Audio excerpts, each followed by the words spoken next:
Hello, you're listening to Ready, Set, Go Real Estate Investing Podcast, presented by Brandon Elliott. This show will be going over all aspects of real estate investing and is intended to educate, motivate, and prepare you to take action on your first or next real estate investment. For more information, please visit BrandonElliottInvestments.com. Thank you for listening and enjoy.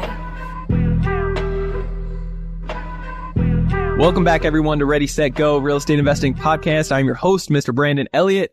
Want to thank all the listeners for subscribing and sharing all the love lately. You guys are amazing. If you have not already, hit that subscribe button. What are you waiting for? Do that right now. Listen to a couple episodes and then get back to us with that 5-star review. Greatly appreciate all the love, all the support. But today we are in for a hell of a treat. What's crazy about real estate is that there's 30 plus ways to make money in it, right? There's dozens of ways that you can get creative with real estate, how you can make an impact in your community, within your finances, within your family, and start building yourself some incredible generational wealth. And I met Ahmed at another mastermind event in Boardroom with Ken Clothier, and it's been life-changing in many ways for me working one-on-one with Ken, and I'm sure, you know, it echoes just like everybody that I talk to within that room, basically. But what's cool about your situation is that you started off doing some real estate development with your father kind of growing up, right? And then just running with this.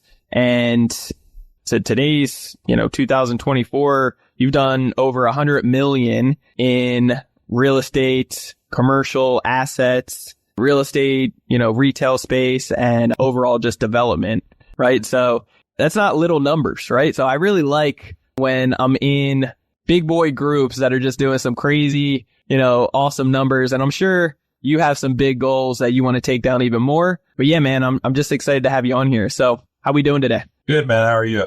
I'm blessed, dude. I'm excited to have you on. So tell me more about how you grew up, what area, and then why real estate. Your dad was already doing a little bit of it, or how did you guys start working together? Starting at the beginning, born and raised here in Southern California, right outside of LA in the San Gabriel Valley. Born in Arcadia, which is, known to be next door to Pasadena, Tournament of Roses, the whole 9 yards. Grew up out of that neighborhood. And I grew up pumping gas in my dad's gas station. I'm the son of an immigrant, and every Middle Eastern person out there, they either worked in the gas station, they owned a gas station, or they were affiliated with the gas station one way or another. So my dad had a gas station and I grew up pumping gas. That's what I did. And all through high school and all through college, I was pumping gas. It took me 7 years to get through college because I was working 7 days a week in the gas station. So it took a while. And after I graduated college, I got a job as a commercial real estate broker with a company called CB. It's called CB now, but it's CBRE back in the day. And doing industrial investment and development, leasing and sales work out here in the San Gabriel Valley, Inland Empire, where it's really booming in industrial product. Just warehouse after warehouse after warehouse was being built and bought, sold to lease. And I was a part of that for many, many years. And while I was a broker, my dad got to an age, said, I can't keep working in the gas station. We can't keep our family in this business. So we finally sold that gas station. And took that money, and with my relationships in commercial real estate, I found some apartment complexes out in Phoenix to start investing into. And we invested into a number of complexes out there in Phoenix, kind of just cashed out, refi, rolled it, got a couple hundred units out there. And all the while, started buying some small pieces of land out here in Southern California and started working on some developments, right? So as I was brokering, we were on the side investing in developing smaller projects. Then I rolled from a commercial broker into managing a commercial construction company and contractor, right? And I was involved in a lot bigger development projects, right? They weren't all mine. I was part of a team. I was helping build them. I don't, say they're all mine. I don't want to be one of these fake internet gurus that say I own 10,000 doors and I've done $100 million in transactions all by myself. No, I was part of a team. And you got $5. You got $5 in each of them, right? That's it, and, but, being part of these large development teams, you learn a lot. You got from the developer, the contractor, the architect, the engineer, the superintendents, the inspectors, the et cetera. Like you're working with dozens and dozens of people of bringing these large projects together. So as part of that team, I learned a lot of the development process through that. And now just continuing on, have rolled into more and more just developing property now. At the same time, still investing in some of that multifamily product that we started with back in the day. And so I'm out here now just, running and gunning, developing a bunch of industrial multifamily developments here in Southern California, as well as owning investments in Phoenix and then developing multifamily and single family properties out in the Dallas area as well. So, it's a 20-year process to get here, but I'm here now. I love it. A couple things. So for the family, why was the pain point for your dad to get out of the gas business? What was that about? It's a really management intensive, really labor intensive, right? Okay. You're 7 days a week, 18 hours a day. And like us, we had a lot of family members that were working, me and my brothers, my father, we all were working there. Yeah. And one, it's good income. I'm not gonna lie, it's a very good income, but it's also very labor intensive, right? And it's also can be dangerous sometimes depending on the area. My brother was held up. I've gotten threatened. I've gotten fist fights. I've seen my father in fist fights. This business is very active.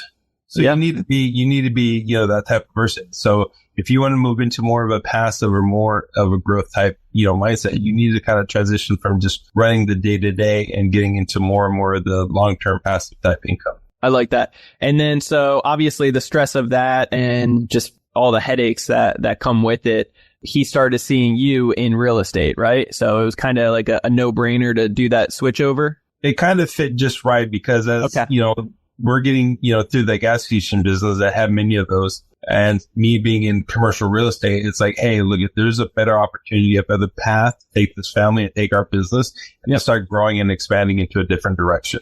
Where, at a gas station, if it's, 3 a.m. on a Sunday morning and somebody crashes into a pump, they're calling you, right? Yeah. But if you have an apartment complex and you have a management team and it's 3 a.m. and a pipe breaks, they're calling the management company because they're paid to handle that, right? Yeah. So it kind of gives a little bit different direction in terms of hands-on management. What do you have to do? What are you responsible for?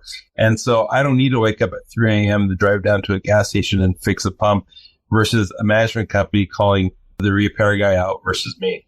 Yeah. The management piece, it's a big important factor here. So how many gas stations did you guys own?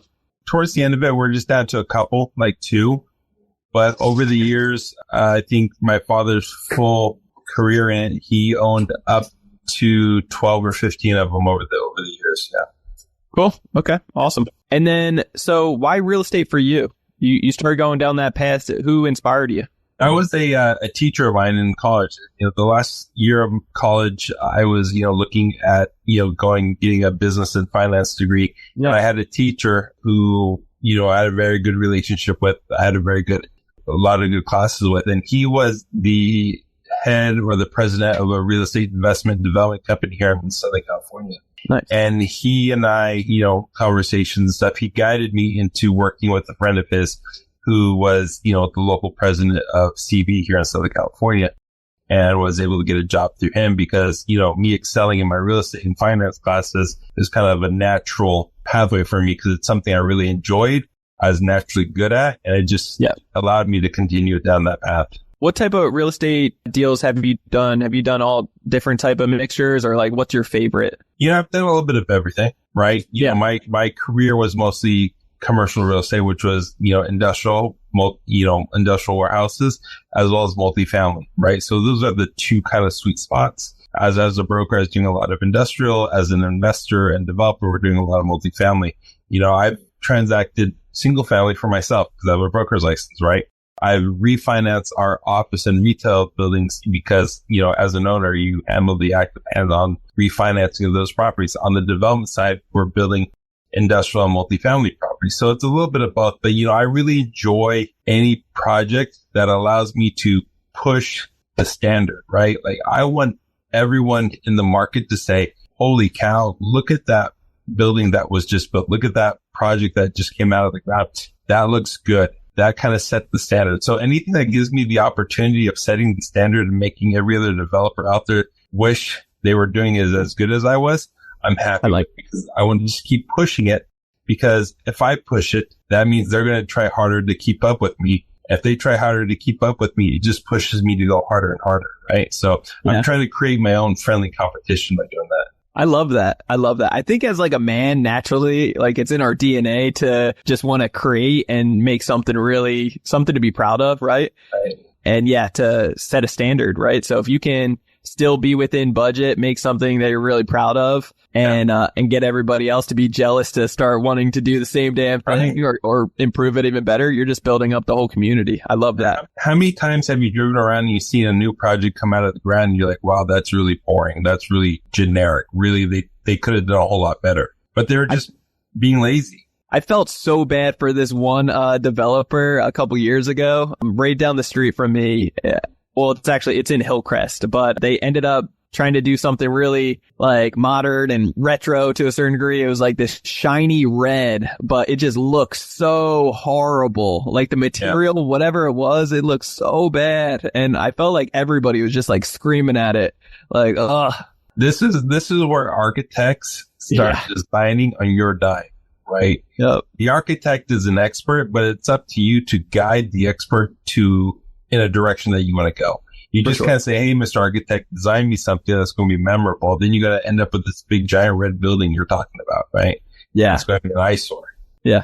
Out of all the different types of investing that you've done for real estate, what do you think has been like the least resistant for you?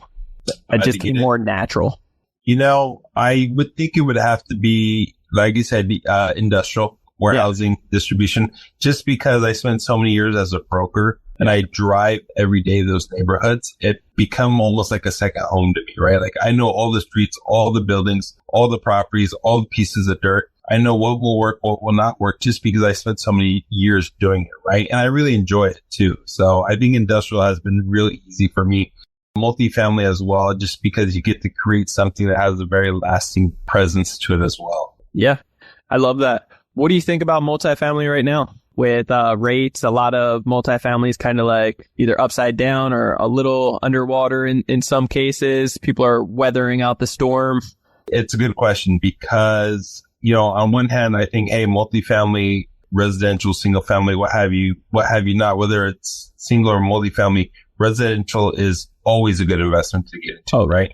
Yep. But you have all these, what I call a hood hopper, right? You're from, I'm from East LA, right? Well, what if I went from East LA to Compton? I'd be hopping hoods. These are the people like, oh, I'm going to be a single family fix and flip guy. And then all of a sudden multifamily gets hot. So I'm going to jump into multifamily. Oh, all of a sudden multifamily slows down. I'm going to jump into industrial, right? These are the people who get in trouble. Right. So when you see all these projects and all these investments having trouble right now, it's because these people have not done the work. You just jumped into it because it was hot, popular, right? It's like the people who jumped into NFTs, and once NFTs slowed down, they jumped into, and now once crypto slowed down, they jumped into Web 3.0. When that slowed down, they jumped. So these are the people who just jump into whatever's hot at the moment, and when they do, they get into trouble. They didn't do their homework.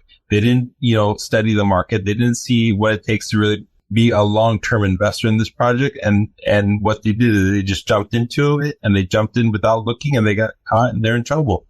Those are the people that are having trouble in multifamily right now. The people who know what they're doing, have done the homework, and they're around for the long term, and they've done the correct underwriting, and they've done the correct financing, and they manage correctly. Those are the people who are doing just fine right now. Yeah, that's good. Yeah, and who could have known that the interest rates were going to go up so many times so quick? It's pretty wild. It is true, but you also should be smart enough to know that you shouldn't get into something for the short term. Sure. Oh, these are the people who got in for the 2-year, variable rate, then it fixed and it changed and stuff like that. You should know better than to do something like that. Yeah, that's true. Especially in wild times like that we've been in the last couple of years. You don't know what's going to happen. If you want to get in and get out quickly with a rate that is only locked in for a year or two, that's fine if you're flipping something. Yep. But if you want to do it for the long term, it's not smart. Yep. That's what happened. I like that. So all of your properties, things that you jump into, investments, you're looking for not the quick in and out, but more long term to a certain degree, right? It depends on the project, but yeah, it all depends. I got I need short-term income and cash flow, and I got long-term, legacy type property, right? So the stuff that I build to sell, the industrial buildings and stuff like that, I can get in and get out of a project like that in 2 years, from buying the dirt to entitling it to construction to sell, that could be a 2-year process, right? So that's constantly going for cash flow, right? I'm constantly building, buying, and selling. And then the bigger projects, the multifamily investments and developments, that's the long-term legacy type stuff. That's the kind of stuff that goes into your portfolio for the long term, right? And produces long-term cash flow and appreciation. Yeah. So for some of the developments, buying the land, getting all the permits, entitlement, all that process, it takes a long time. So during that time frame and funding it and the team, because there's no I in team, right? There's a lot of people that end up making up the whole project and Sure. a lot of high paying people because they're the smart ones getting the stuff done. So how are you funding things like this? Are you raising capital, or is it just within the company, the family, the business? You guys been doing it a good 20 years now. So yeah. Well, most of it's mostly internal, right? Yeah, you take existing assets and existing equity or cash flow or what have you not, and you roll those into your projects, right? Sure. That's why it's always important to have those assets like those multifamily properties that can produce a consistent cash flow month after month, right? To fund these new developments. But I do it a little bit differently. A lot of people go out there and they'll raise 95% of the money, right? Sure. Nothing out of their own pocket. I don't do that. Nor do I want to do that. The smaller projects, I don't need outside investors or developers because I can able to do that internally. Sure. So for these larger projects, I will bring in outside investors, but I will only bring them in to a point where it's only a 30 or 40% position. Okay. I don't want to be the guy that raises 90 or 100% of the money and I have no skin in the game. And when things go south, I bail. We see that happen all over the place. Hey, I got nothing in this project. I put it together. It's going south. I'm out of here. You guys are left holding the bag. Yeah. I don't want to be that guy ever. Right. So what I do is I maintain a majority ownership and a majority equity position in a project, because if something does go wrong or something does go south, or the market changes or the leasing goes up and down, in terms of vacancy, or there's a change in materials that the project costs more or less, I want to be the guy that the investor sees rolling up my sleeves and doing the hard work. I want them to see, hey, when shit gets tough, Ahmed is the first guy on the front line handling business, right? This is the guy we want to invest with. This is the guy we want to back up. This is the guy we want leading the team, versus that guy that raised all the money but has nothing in it himself, and he's the first guy out the door when shit hits the fan. Yeah, it's crazy. Yeah. And you see a lot of people doing that. So it's very rare to actually see it the way that you're doing it, which is definitely, I think, who wouldn't want to invest in a project like that when, they're secured, plus you have so much more skin in the game. So much. Like, if anyone's going to really lose, it's going to be me. Yeah, and you're not going to let that happen. Hell no. Not in a million years. Yeah. That's right. Sure. That's right. I love that. So talk to me. You were mentioning, other people losing their shirts or, just learning curves, so out of 20 years doing this in the game, I'm sure there's a couple learning curves to be said for some of the listeners. What are a couple things that just stand out the most to you that were like, man, I wish I didn't go through that, but at the same time, what a blessing. This is what I've learned from it. A couple things. The biggest thing I try to share with people is getting past your limiting beliefs, right? I don't think people ever really realize how good they are at so many things, right? Because people will keep you down and people will not show you how good you are because they want to keep you, right? So what we could definitely do is if you're able to step outside yourself and look at yourself from a third person, right? And say, wow, look at him. He accomplished so much. He's had so many successes. He's come so far without anyone's help. You can really do a whole lot more if you can see yourself in that position. So for me, I spent years and years building projects and being a part of the teams and being a contractor, subcontractor, project manager, what have you not, and being an integral part of these projects, right? But I always thought I was just another team member. I was just another guy on the job, another position, right? It wasn't until I took a step out and looked at myself from a third person and said, wow, look how much you've accomplished. Look how much you've done on your own. Look how much money you've made other people. Look how many deals you brought together and came into fruition, right? You didn't need anyone's help for that. You've done that, but you did that for someone else. Why don't you start doing that for yourself now? Wow. And that was the limiting belief, overcoming that limiting belief, saying, wow, I could actually do all this for myself that I've been doing for other people all these years. So that's a huge one right there. Yeah. Did anybody help you come to that realization, or was that just like a mindset shift of like, because some people find themselves in your same exact shoes of like, you know, working their ass off, doing it for other people. And then after they do it so many times, they're like, whoa, hold on a second. Yeah. You know, like, I think I could do this. I can do this for myself. I've done the whole thing. You know, I really wish it came to me a lot sooner and a lot younger. And some people, they naturally figure this out, or some people are naturally encouraged to look at themselves from a third person. But to me, it was a series of some really massive, unfortunate events. And it all was like a 1, 2, 3 blow. You know, 2019, COVID happened. 2019, I get a divorce. 2019, I get sick. I'm in the hospital. 2019, my father has a couple strokes and passes away a little bit afterward. 2019, you know, the business world is flipped upside down. So all of these things happening to me all at the same time was really like a punch in the face. And it allowed me to take a step back and look at everything objectively from a third person standpoint. So it was really that those hard lessons that really forced me to look at myself unobjectively, or from a different position, a different perspective, that allowed me to get past all those limiting beliefs, right? But unfortunately, it took all those difficult, you know, scenarios at a very late age in life versus wishing I figured that out when I was much younger. Yeah. Damn, man. They say that the devil tries to kick you while you're down, and you got fucking like ran over. That's a lot in a year. When it rains, it pours, bro. When it rains, it pours. Yeah. It does. But you know, that's a difference with like just a victory type of mindset. Because it could have either made you or break you for sure. Right. And a lot of people out there, they give up like life. And there's a season, there's a time, there's a, you know, anybody going through something catastrophic like that in all areas of your life. It's like, dude, that's not a punch to the face. That's like that's like the whole army, like trampling over you. You know, and everyone has a different heart. You know, my heart was 2019. Your heart is different. And my heart isn't any different than your heart, right? Yep. Because to you, your heart and my heart, it's different, but to us, it feels the same. So whatever it takes for you to figure things out and to look at yourself from a third person position and say, wow, I've gone through a lot. I got kicked over and over and over again. I'm still standing. I have all these successes. I have all these skill sets. I have all these, you know, attributes that I can go, you know, use. Let me go do that.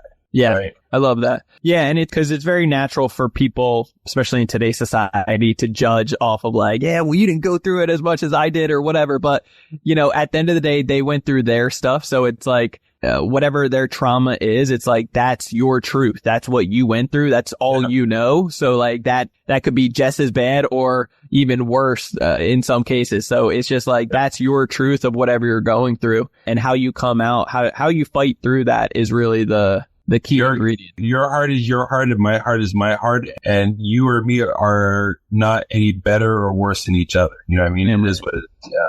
I love that. So talk to me about, cause you're first gen, right? Of immigration, or were you born here? Okay, yes. Cool. So I've always found like a work ethic is a little bit different. Yeah. To say the least, when, you know, from your parents, just the mindset, like, I love how immigrant families, when they come here, they automatically think businesses.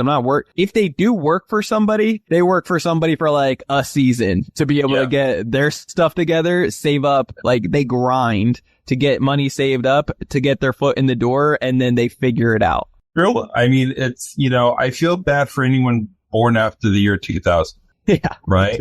Yeah. You know, and I also feel bad if you're not the child of an immigrant, because you have things a little bit too easy. Yeah. I'm not saying that's for everyone, but maybe for many people it is. Yeah. Right. Because immigrants come to this country, or to any country they immigrate to, and, you know, they have a survival mentality. They need to survive. Right. Yep. They are new. They don't have any money. They don't have any relationships. They don't have any careers or jobs or education. They need to survive. So you have a very survival based mentality. And they pass it on to their kids. Like, you got to work hard. You got to scrap. You got to fight to get ahead in any way possible. So it teaches you to really, really work hard, right? Nothing is given to you and nothing is easy, right? And, you know, I appreciate that, because like I said, you know, working in a gas station, you know, half my life, I learned how to do everything myself. Yeah. Right. that mentality of hiring for it, paying for it, calling for it, spending money for it was non-existent. Like, hey, if it broke, you fix it. If it needed to get painted, you paint it. If it needed to be, you do it, right? No matter how much money you made, success you had, how much stature you had, you did it yourself. So I really get that kind of mentality that really showed me what hard work is, right? Yeah. So I can go right now at I'm in my 40s. I can go and wake up at 5 a.m., get to work at 6, work until 3 or 4 p.m., go to college and take a full, course load, and then study until 12 or 1 o'clock at night, and do that for year after year after year. And that taught me hard work. And I can still do that to this day because it's ingrained in me, right? So long hours and hard work is easy for me.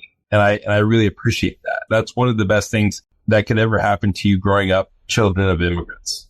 I love that. I'm always curious, like the inspiration behind it, because I feel like, like you said, like you typically within your culture, it's like jump into like a gas station, right? Yeah. I know with Jen's family and within like the Vietnamese culture, it's like a nail salon, right? And her parents have a nail salon. So I'm curious if it's like one of those things that you see other people within your culture in a new place, like, well, they're doing it. Like, I could do exactly the same thing, but it's the inspiration and seeing somebody that looks like you, talks like you, and similar in a different place that you're like, oh, I'll do the same exact thing.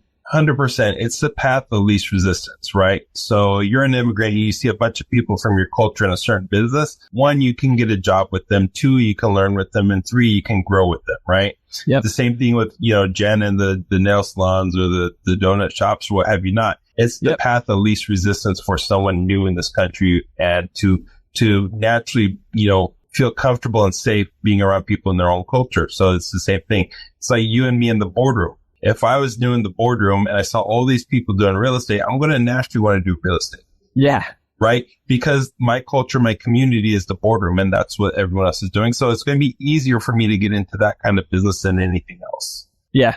Yeah. Success isn't always taught. It's like, it's caught. Like I've heard that saying so many times. It's like, you are the average of the 5 people you hang out with the most. It's so true. When you're in that atmosphere, it just naturally happens. Naturally. But I was always like, damn, man, I wish I was an immigrant myself, because I just didn't grow up with that same. I always feel like I'm so blessed. I grew up American poor, Sure. I call it American poor because we grew up on food stamps, Section 8 housing, and help from like local Social Security as well as local churches. But it's like, it's such a big, huge help in comparison to other countries. Yeah. Because, it's the same. That's the same thing. Whether you're an immigrant or not, you're growing up with a survival mindset. Yeah. I need to eat. I need to live. I need to have a home. I need a roof over my head. I need to do anything possible to do that. Yep. Right. So whether you grow up American poor or an immigrant with $2 in your pocket or anything in between, it's the same thing. Having that mindset that I need to do whatever I need to do to make it, to live, to survive, and to grow and to succeed. Yeah. I love that. How was it growing up with your parents? Was there certain things that they helped out a lot with, or kind of just encouraged you to get at it and figure it out? Not necessary. My father was the traditional, I'm going to go to work, I'm going to, provide for the family, and that's it. You know what I mean? We're not going to your baseball game. We're not, throwing basketballs around in the backyard or any of that stuff. It's like, you went to work, you came home, that was it. Right. Yeah. And though, my whole life I wanted to be a commercial airline pilot. That was my dream, right? Fly big planes around the world. That was my dream, but I wasn't encouraged. I was encouraged to go to school and then to work in the gas station and to have a life. I wasn't encouraged to go pursue my dreams or do anything like that. So it was more that survival mentality, meaning you don't have the liberty to pursue your dreams. You have to go and work hard. So it goes back to my parents, forcing me to work hard and learn that skill set and the mindset of the hard work. So yeah, I didn't get to pursue my dreams, unfortunately, but now I can fly first class whenever I want. Right. So it's one of those things. So there's a little bit of a balance and a payoff there. Right. So that's good. That's good. I love that. Talk to me, man. What are you working on now?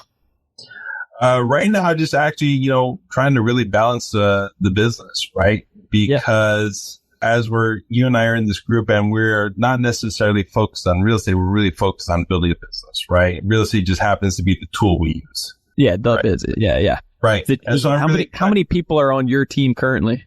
My team are just a couple of us that, are directly here in the office. But, I have third-party management companies, architects, engineers, contractors, third-party report providers, consultants. I mean, it's all based per job, right? Sure. So there may be 10 or 15 people on the team. There may be just 2 or 3, depending on what phase of that project is going on at the moment. Right? That makes sense. So that's kind of where that's at. And right now, like I said, it's just really trying to learn how to grow the business, why real estate is the tool that we use, right? But I need to grow a business. I need to balance that business. I need to balance income and expenses. I need to make sure, enough money is coming in versus how much money is going out to pay for these projects. I need to make sure there's enough long-term investments versus short-term investments. So it's really about growing and balancing along the way because, I was having lunch today with another member of the boardroom with us who's here in Orange County. And, when I first came in the boardroom and I was talking to Kent, I was like, I'm a gunslinger. I'm coming to town and I'm just like, pow, pow, pow. I'm knocking them out, one by one, knocking them out. Boom, they're done, right? He's like, I know, brother. I'm like, one of the same, right? Right. But the thing is, but there's nothing behind that. I don't got a team. I don't got an army. I don't got supplies. I don't got a home base. I don't got any of that. I got nothing to back me up, right? So I need to go from the single gunslinger, knocking deal after deal and, technically a deal junkie. And I need to turn that into an army, right? Yeah. Where I have divisions and generals and lieutenants and privates and tanks and aircraft. And, I need to create a whole system out of it. And that's what I'm doing right now. That's so good. Have you invested in EOS? Have you been doing any of that stuff? Or is it needed within your team? Not yet, just because our team here in the office is so small. There's just a few of us. Right. Okay. But I really think in the next 12, 24 months, when a lot of these projects are going to break ground, that may need to happen as we're, bringing more people in the office to manage those projects. Yeah. I love it.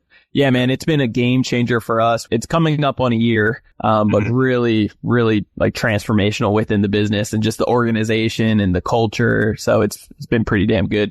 I mean, I love that, and I know I'm going to have to implement it, but I kind of feel like if it's just 2 or 3 of you, it may be a little bit premature, but it's going to be happening real soon, though. I love it. That's cool. Yeah. So what are some of the current projects that you have going on in the next, is there anything in the pipeline that you're working on or raising capital for? Yeah, pipeline's real heavy. I'm just about ready to, tighten up some underwriting and go out and raise capital for a couple projects. So right now I got about half a dozen small industrial commercial projects that are going through the planning and permitting stages right now, anywhere from 5,000 square foot, buildings up to 30 and 40,000 square foot distribution warehouses. And in between, I'm even looking at taking one of the projects that I was hoping to do self-storage with and possibly going into a medical office building with that, right?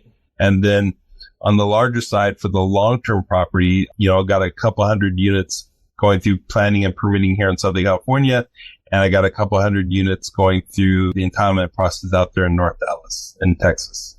Nice. So all in all, there's about, that pipeline right there is about 300 million worth of projects. Shit. It'll probably take me from now for the next 36 to 48 months to build it all out. Yeah. But I got to constantly keep adding to that pipeline because as other projects are done, I need to start lining up what's going to happen in the next 36, 48, 60, 72 months out. I got to constantly fill that pipeline because I can't build everything and all of a sudden I'm done with everything and I got to start from scratch. I got to keep that pipeline constantly full of projects at some stage of the development process. Yeah, that makes sense. How are you typically finding leads and pipeline like this? That's the problem. Yeah. It's all me. It's all me. That's one of my superpowers. I know how to spot a deal. I know how to find a deal. I know how to find an opportunity, right? And I'm really good at it. It's just one of my superpowers, right? But I can't spend all day looking for deals. I got to go and execute, right? Yep. So I got to start converting that from just myself into more of a funnel where deals are starting to come to me and I'm starting to evaluate those. So I'm going from being the gunslinger to creating a system and having a team and start feeding me those deals. So that's kind of one of the things I'm working on right now, is like creating those opportunities where those deals come my way. I love that. Yeah. Talk to me. You mentioned about kind of like a ratio that you're trying to get that fine balance with, active income versus passive income and so forth. Right. Where do you like to kind of be within that threshold? I know it's something you're working on right now, so I won't hold you to it, but like what would be like a good day for you? On just kind of like a cash flow type thing, I want to see at least twice the amount of money coming in versus what's going out. Sure. Right. Yeah. Okay. So let's say this project or property I have, it brings, into the company $100,000 a year net. Right. Yep. But I have all these expenses of running the business and paying for architects and engineers. Well, I want that money coming in to be twice as much as what's going out. Yep. So if I got $50,000 a year in expenses on architects, engineers, my rent, my employees, my, architects, whatever it is, I want twice that money coming in, because I also need to save some of that money. I need to reinvest that into also other investments as well. So it's not just going to pay for the current expenses I have, but that money is also going to get redeployed into more passive investments that, come my way. Yeah, that's good. And then the passive income? Passive income, that's, either developing multifamily and keeping it, or buying existing multifamily and keeping it, right? That's the passive income track that I'm trying to go down right now. I love it. As far as the future, where do you think, the market, we're in a presidential election year, and just overall, there's a lot of uncertainty in the next couple of years. What do you think is kind of the future with rates? They've already mentioned that it's going to come down, but it hasn't yet, and so forth. So, yeah. Everyone is an expert. Right. Oh, the rates are too high. This is too high. Oh, no, I'm not going to do this. I'm like, you're full of shit. Yeah. I don't care if the rates are 20%. If I'm still making cash on that investment because I have a 20% rate, I'm going to do it. All these people say, oh, I'm not going to execute it until the rates come down. Well, I'm sorry, but if there's cash flow, I'm going to execute, right? It's like cash is king. Rates go up and down all the time. But if I'm able to make money, I'm going to execute. So that's where, these hood hoppers, these internet gurus, these experts come into play. Rates are too high. You should wait. You should do this. You should do this. You should do this. I'm like, why would I wait to execute on an opportunity? Because if I wait, that opportunity can go away. Yeah.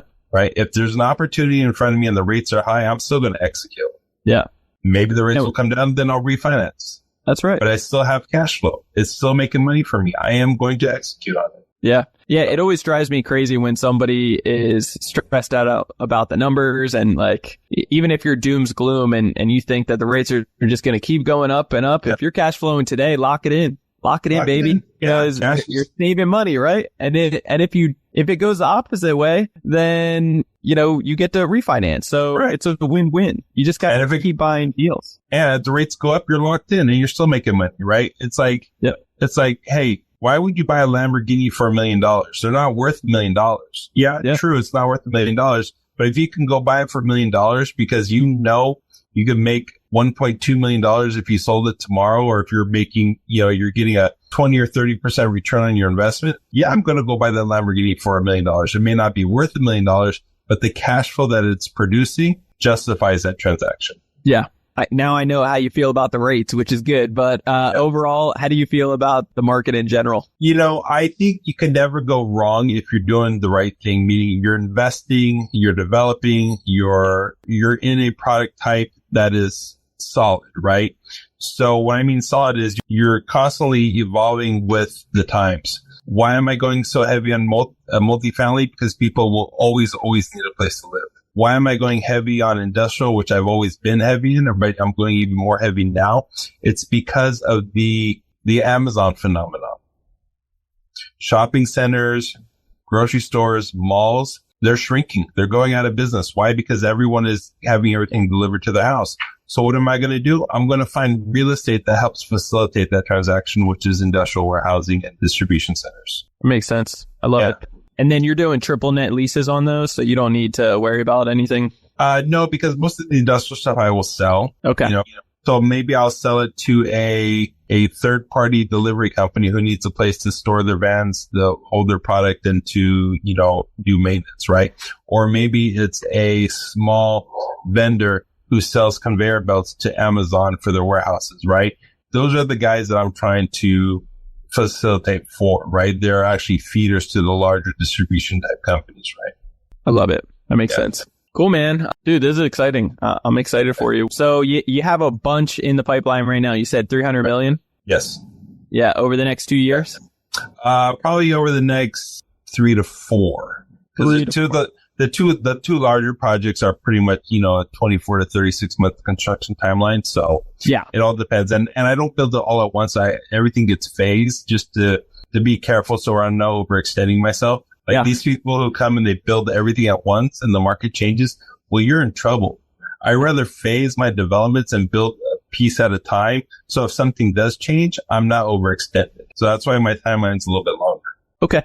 So what do you mean by that exactly? Like you're doing it bits and pieces of the construction. So you're only financing portions of it at a time? So for example, my large project here in Southern California, my apartment complex here in the Inland Empire, right? One of the buildings. So as you see all around, they're building these large 5-story buildings with 300 apartments in them, right? It's one or two buildings, right? They can only build the building at once. Well, I'm building a couple smaller buildings. Sure. Gotcha. I'm building 1 or 2 at a time, right? And then rolling into the next ones once those are completed, right? Because if I got a $100 million project, but I only got a $10 or $20 million in construction money out at the moment. Yeah. Then if the market changes, I'm only liable for that $10 or $20 million. I'm not liable for that full $100 million that was deployed, right? Yep. So I'm taking a bite at the apple bit by bit and not overextending myself. So it's like, hey, you want to go build a dozen houses and call it, credit counseling, housing community, right? Yeah. Lennar, KB, they don't build 100 houses at once. They'll build 5 at a time. Yep. They'll sell those 5 and they'll roll into the next 5 and they'll roll into the next 5, right? Because they're hedging their bet and their time in the market. And the best part of it is if the first 5 sold and there's demand for the second 5, well, they'll raise the prices on the second 5. And the third 5, they'll raise prices even more. So they're actually making more money at the same time. They're also hedging their risk. Yep. I love that. Yeah. They hedge their bets, basically their risk. And then they also kind of demand or supply the market right there. They time the market, and if the market continues to go up, they're able to actually change their pricing. Because if they sold the first 100 houses for the same price, versus, increasing the price every 5 or 10 houses, they could be making a whole lot more that way. That's so true. I love that. I haven't thought of it like that. So yeah, that's really good. Yeah. I love it, man. Well, you just gave almost an hour of your time for me and the audience. What could we do to give back to you? Like I said, just go build better. You know what I mean? Yeah. Spend a little bit of time and push people to do better, right? Whether it's your contractor, your architect, your engineer, your service provider, whatever it is, they will give you the basic. But if you push them, they'll give you so much more. Ooh, that's so good. Yeah. Man, I love that, man. How can we get a hold of you? No, I spend way too much time on Instagram, so you can find me on that. Yeah. Ahmed Builds Better. Yeah. What is it again? Ahmed Builds Better. Okay. I love that. That's so cool. Yeah. Man, that's a good slogan there too. Trying, man. I just, if I can push people to do better, then it pushes me to do better, and then we all win, Hell yeah. Yeah, I love it, man. Well, I appreciate your time today. It was an awesome episode. This one's definitely for the books. Guys, cool. if you haven't connected with Ahmed yet, you definitely want to do that ASAP. He's a wealth of knowledge and definitely a go-giver. So by all means, if you found value in this, make sure you reach out to him, share some love with him. And then if you guys want to get a hold of me, you can always do so on Instagram. It's Brandon Elliott Investments. Also check out our new page on Instagram. It's Credit Counsel Elite. You can connect with me on Facebook as well, facebook.com/Brandon Elliott Investor. And then if you guys are trying to figure out exactly what the hell we do here at Credit Counsel Elite. We are teaching business owners just like you how to be able to get up to $500,000 in the next 30 to 90 days at 0% interest so that you can grow and scale either your business, your corporation, or jump into real estate just like we have. So check out creditcounselelite.com. That's www.creditcounselelite.com. You can watch a quick 10-minute video, understand more about what we got going on, and then jump on a call with us to get a second opinion. And then, all those subscribers lately, you guys are amazing. For Ready, Set, Go Real Estate Investing Podcast, if you haven't already, hit that subscribe button. You'll get the newest notification every single Monday when the new episode drops. And then leave that 5-star review after listening to a few. I greatly appreciate all love, all the support. You guys are amazing. We'll catch you on the next episode. Till next time, God bless. Ahmed, appreciate you, brother. Got it. See you guys. This has been another episode of Ready, Set, Go Real Estate Investing Podcast, brought to you by Brandon Elliott. For more information, please visit BrandonElliottInvestments.com. Also, please don't forget to like, share, and leave a comment below. Thanks again for joining. Until next time, God bless.